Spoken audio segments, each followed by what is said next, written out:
जय जिनेंद्र। और आज हमारा संवत्सरिक महापर्व है और सभी को मेरी तरफ से मिच्छामी दुक्कड़म।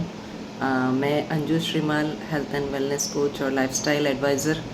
और हम देख रहे हैं कि लगातार हम 8 दिनों से पर्युषण पर्व मना रहे हैं और सबकी कुछ न कुछ तपस्याएं चल रही है। किसी ने उपवास किया है, किसी ने बेला किया है, किसी ने तेला किया है। और आज हमारा ये आखिरी दिन है जब हम संवत्सरी का उपवास करेंगे सभी लोग। और उसके बाद में कल होगा हमारा उपवास का पारना, यानी कि हम फास्ट को ब्रेक करेंगे। तो हम इस कुछ साइंस को आज समझना चाहते हैं कि हम जब उपवास को ब्रेक करें यानी ये पारना करें, तब हमें किस तरह से पारना करना चाहिए। तो जब हम फास्टिंग करते हैं तो हमें सबसे पहले ये समझने की ज़रूरत है कि हम फास्टिंग करते क्यों हैं। हम फास्टिंग करते हैं अपनी बॉडी को डिटॉक्स करने के लिए, ताकि हम अपने उन सारे ऑर्गन्स को रेस्ट दे सकें, ताकि और उनका जो फंक्शन है वो प्रॉपर रूप से चल सके, वो और स्ट्रॉन्ग हो सके। तो जब हम फास्टिंग करते हैं तो जैसे मान लीजिए कि हमारे लीवर की जो कंडीशन है वो 8 घंटे तक एनर्जी प्रोड्यूस कर सकता है। और 8 घंटे तक अगर हम कुछ नहीं खाएं तो हमें किसी और चीज़ की फूड की ज़रूरत नहीं रहती है। लेकिन उसके बाद में एनर्जी जनरेट करने के लिए हमारी सेल्स को कुछ चीज़ों की ज़रूरत पड़ती है। तो हमारी बॉडी के अंदर सबसे पहले वो क्या करती है, सबसे पहले हमारी बॉडी में जितनी भी शुगर होती है वो उसको कंज्यूम करना शुरू करती है। अगर हम फास्ट में होते हैं तो हम शुगर कंज्यूम नहीं करते हैं, तब हमारी बॉडी में डिपॉजिट कार्बोहाइड्रेट और फैट पे जाती, प्रोटीन्स पे जाती है और वो उनको कंज्यूम करना शुरू करती है।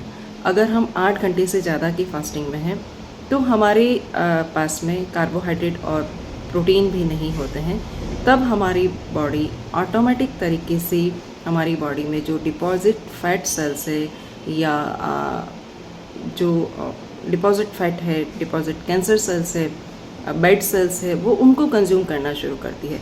तो नेचुरल तरीके से हमारा पूरा बॉडी डिटॉक्सिफाई हो जाता है। और उसके बाद जब हम फास्ट को ब्रेक करते हैं तो क्योंकि जब हमारी बॉडी के अंदर जितना भी फैट था वो हमारी बॉडी की एनर्जी को जनरेट करने के लिए कंज्यूम हो गया, तो जब हम फास्ट को ब्रेक करेंगे तो हमें फ़ैट की ज़रूरत पड़ती है। तो हमें ये ध्यान रखना पड़ेगा कि जब हम उपवास का पारना करते हैं या हम बड़ी तपस्या के बाद में जब पारना करते हैं, तो जब हम फास्ट को ब्रेक करेंगे तो हमको सबसे पहले फ़ैट की ज़रूरत पड़ेगी। यानी कि जब आप फास्ट को ब्रेक करोगे तो आपको सबसे पहले घी कंज्यूम करना है। आप चाहें तो जैसे हम लोग कैर लेते हैं, तो कैर का जो पानी है, मूंग का जो पानी है, उसको हम घी में छौंक के लें। यानी कि हम सबसे पहले फास्ट का ब्रेक करेंगे, हम घी के साथ में फास्ट ब्रेक करेंगे। देन उसके बाद में हमें एक चीज़ का बहुत ध्यान रखना है कि आज की नई जनरेशन वो फास्ट करने के लिए तो तैयार है, लेकिन उसके बाद में उनको जैसे चाहिए कि मुझे तो मैगी खाना है, मुझे पिज़्ज़ा खाना है, आज ही मुझे बर्गर खाना है। उनको रात को ही सपने आने लग जाते हैं कि कल मैं ये सारी चीज़ें खाऊंगी, क्योंकि उन्होंने अपने ऊपर कंट्रोल किया होता है और वो कंट्रोल उनसे बेयर नहीं हो पाता, तो वो नेक्स्ट डे वो सारी चीज़ें खाने की कोशिश करने लगते हैं। तो हमें अपने बच्चों को भी यही समझाना है कि अगर आपने फास्ट किया है तो हमने हमारे पूरी बॉडी के ऑर्गन्स को एक तरह से बहुत अच्छे से रेस्ट दिया है।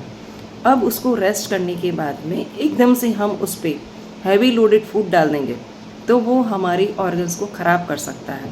तो हमें स्पेशली ध्यान रखना है कि जब हम पारना करें तो हम सबसे पहले घी दूध ले सकते हैं, कैर ले सकते हैं और मेथी ले सकते हैं। और इस तरह की जो हमारी ट्रेडिशनल चीज़ें बनती है घर में, हम उन्हीं चीज़ों से पारना करें। गोंद की राब ले सकते हैं, गुड़ का हलवा ले सकते हैं, गुड़ का पानी ले सकते हैं, लौंग का पानी ले सकते हैं। और कम से कम उपवास के पारने के बाद भी आप मॉर्निंग में चपाती ना खाएं। और इस तरह से हम उस टाइम मूंग दाल की मेथी की खिचड़ी ले सकते हैं। तो ऐसा हल्का आहार हमें फास्ट ब्रेक करने के साथ में लेना चाहिए।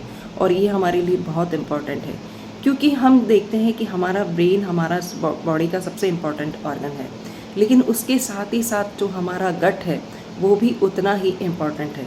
हम लोगों ने देखा है कि जब हमें गुस्सा आता है तो हमें कॉन्स्टिपेशन हो जाता है, या मुझे अगर कॉन्स्टिपेशन रहता है तो मुझे गुस्सा आने लगता है। तो हमारी बॉडी और माइंड का और गट का अलाइनमेंट अगर बॉडी का सही नहीं है तो हमारी बॉडी भी मिसमैनेज हो जाती है। तो फास्टिंग की बाद में हमें स्पेशली ये ध्यान रखना है कि हमारा पेट अच्छे से एक बार साफ़ हो जाए, तो हमें उस तरह की फाइबरस चीज़ें लेनी है, उस तरह से डाइजेस्ट होने वाली चीज़ें लेनी है, ना कि एकदम से हैवी फूड लेना है। तो उम्मीद करती हूँ कि सब लोग अपना फास्ट बहुत अच्छे से ब्रेक करेंगे, सबका पारना बहुत अच्छे से साता में होगा और हम कम से कम जिस तरह से एक दिन का पूरा हमने खाना छोड़ा है, उसी तरह से हम एक दिन के लिए और त्याग करें कि हम कोई भी गरिष्ठ भोजन ना करें, मैदा ना खाएं, बहुत ज़्यादा शुगर ना खाएं, ऐसी कोई चीज़ ना खाएं जिससे कि हमारे ऑर्गन्स पे हैवी लोड पड़े। तो अगेन जय जिनेंद्र और सबको बहुत बहुत मिच्छामी दुक्कडम। और सभी से मैं क्षमा याचना करती हूँ अगर मैंने किसी का दिल दुखाया हो पूरे साल में, तो मैं सभी से हाथ जोड़ के मिच्छामी दुक्कडम।